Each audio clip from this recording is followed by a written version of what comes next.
Welcome to this episode of Physics Classroom. इस episode में हम देखेंगे एक समान रूप से आवेशित गोलीय कोश के कारण वैद्युत क्षेत्र की तीव्रता गॉस की प्रमेय का उपयोग करते हुए कैसे ज्ञात करेंगे।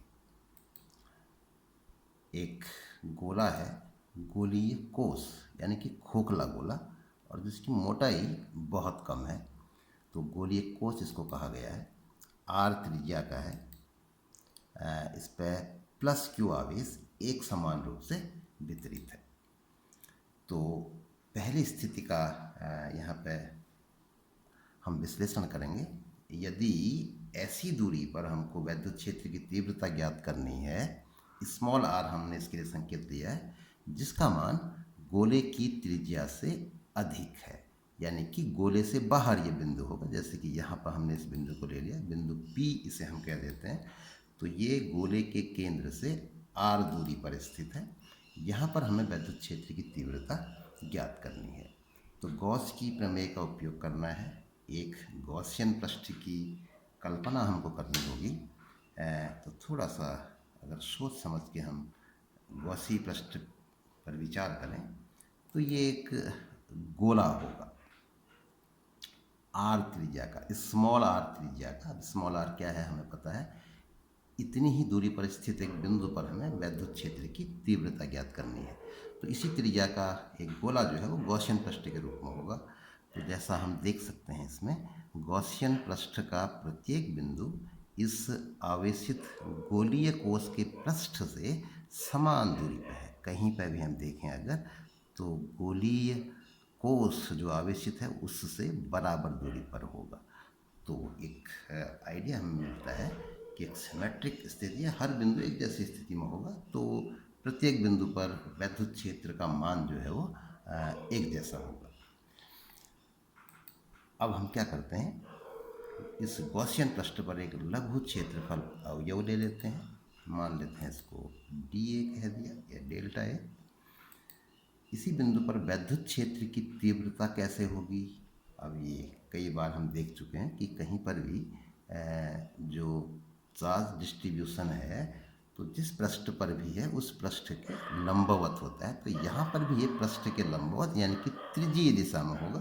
तो जैसा चित्र में दिखाया गया है, ई और डेल्टा ए एक ही दिशा में होंगे। ये ध्यान देने वाली चीज़ है, क्योंकि इसका हमें उपयोग आगे करना है। तो गॉसियन पृष्ठ पर इससे गुजरने वाला वैद्युत फ्लक्स डी फाई इसको अगर कहें, तो डी फाई का मान होगा ई डॉट डी ए। सदिश राशियाँ हैं ई और डी ए दोनों। तो संपूर्ण फ्लक्स से, संपूर्ण पृष्ठ से होकर जाने वाला जो फ्लक्स होगा फाई, ये डी फाई को इंटीग्रेट करने से प्राप्त होगा। Integration over close surface. तो डी फाई का मान लग गया E dot D A. Dot product की डेफिनेशन अप्लाई कर दी, तो कोण 0 डिग्री है तो cos 0, उसका मान 1 होता है। तो अगले स्टेप में E इंटू डी ए हो जाएगा। अब क्योंकि E गॉसियन पृष्ठ पर नियत है, गॉसियन पृष्ठ को लेते समय इसी बात का ध्यान रखा जाता है कि इसके पृष्ठ पर वैद्युत क्षेत्र का मान समान हो। तो इसको हम इंटीग्रेशन चिन्ह से बाहर ले लेते हैं। तो इंटीग्रेशन ऑफ डी ए। तो जैसा हम यहाँ पर देख रहे हैं कि गॉसियन पृष्ठ एक गोला है और उसकी त्रिज्या है स्मॉल आर। तो स्मॉल आर त्रिज्या का एक गोला है, तो इसके लिए इंटीग्रेशन ऑफ डी ए का मान हो जाएगा 4 पाई आर स्क्वायर। ध्यान देना है आर कौन सा है, स्मॉल आर। कैपिटल आर अंदर वाले गोलीय कोश की त्रिज्या है। तो इस तरीके से हमें गॉसियन पृष्ठ से होकर जाने वाले वैद्युत फ्लक्स का मान पता लग जाता है। अब गॉस की प्रमेय का उपयोग अगर करें तो phi equal to Q upon epsilon naught. दोनों फाई के मानों को बराबर रख देंगे और ई के लिए इसे हल कर लेंगे। तो ये चीज़ हमें मिलेगी E is equal to 1/4 pi epsilon naught Q upon R square. तो इस तरीके से वैद्युत क्षेत्र की तीव्रता का सूत्र हमको प्राप्त हो जाता है। अगर अब हम थोड़ा सा पीछे चलें तो बिंदु आवेश के कारण जो हमने वैद्युत क्षेत्र का सूत्र प्राप्त किया था, क्यू आवेश के कारण उससे आर दूरी पर वैद्युत क्षेत्र की तीव्रता का सूत्र भी बिल्कुल यही था, इसी तरह का था। तो इससे एक निष्कर्ष हमें प्राप्त होता है कि एक समान रूप से आवेशित गोलीय कोश अगर हम इसके बाहर किसी बिंदु की बात करते हैं तो उस वाले केस में इस तरह से व्यवहार करता है जैसे कि उसका संपूर्ण आवेश उसके केंद्र पर स्थित हो।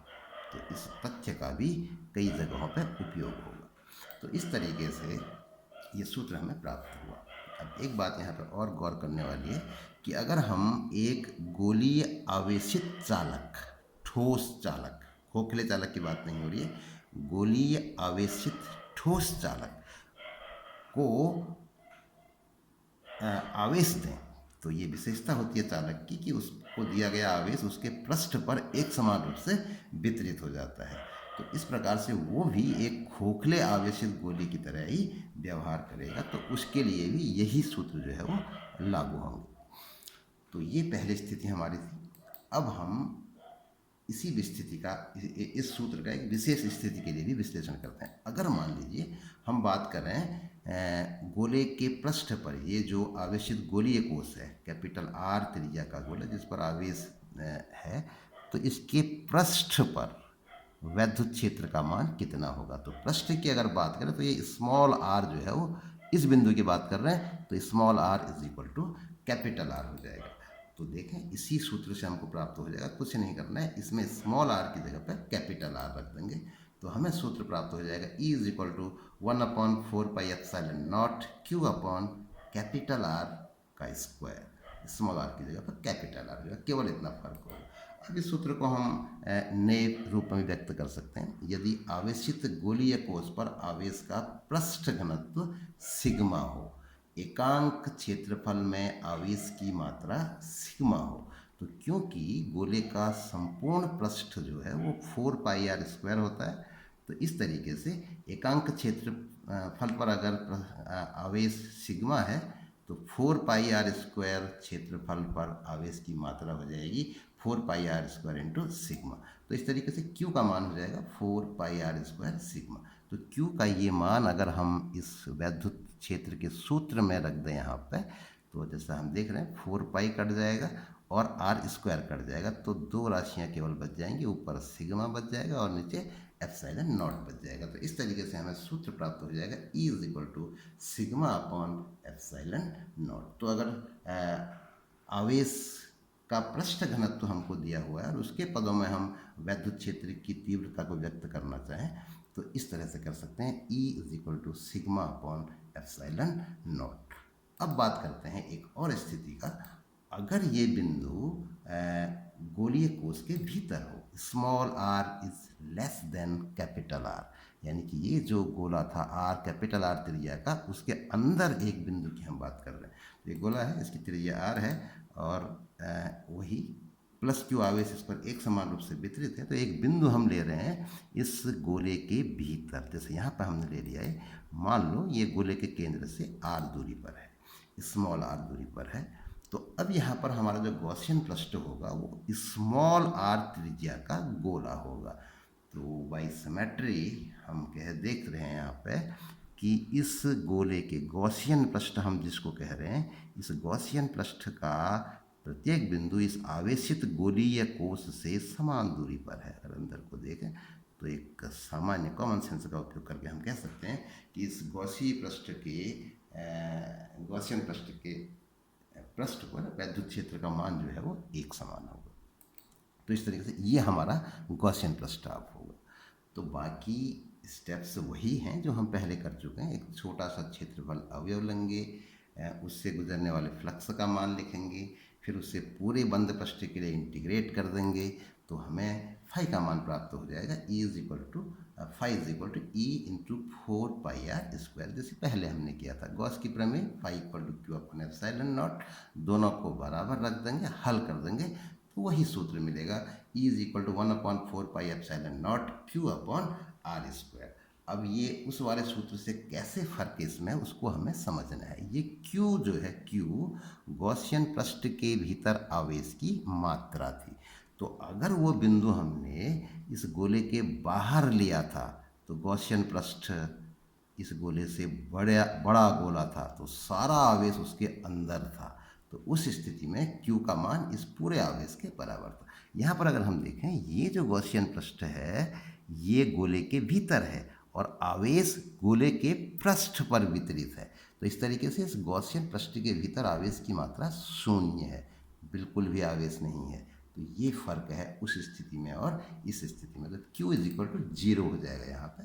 तो यहाँ गॉसियन पृष्ठ के भीतर आवेश की मात्रा शून्य है, अतः E is equal to 0। Q बराबर 0, तो Q बराबर 0 रखेंगे तो E बराबर 0। तो इस तरीके से एक समान रूप से आवेशित गोलीय कोश यानी कि खोखले गोले के भीतर वैद्युत क्षेत्र शून्य होता है। तो ये एक फैक्ट हमको याद रखना है और इसका आगे चलकर कई जगहों पर उपयोग होगा। तो इस तरीके से एक समान रूप से आवेशित गोलीय कोश के कारण विभिन्न स्थितियों में वैद्युत क्षेत्र के सूत्र हमने गॉस की प्रमेय का उपयोग करके प्राप्त किए। इस एपिसोड में इतना ही।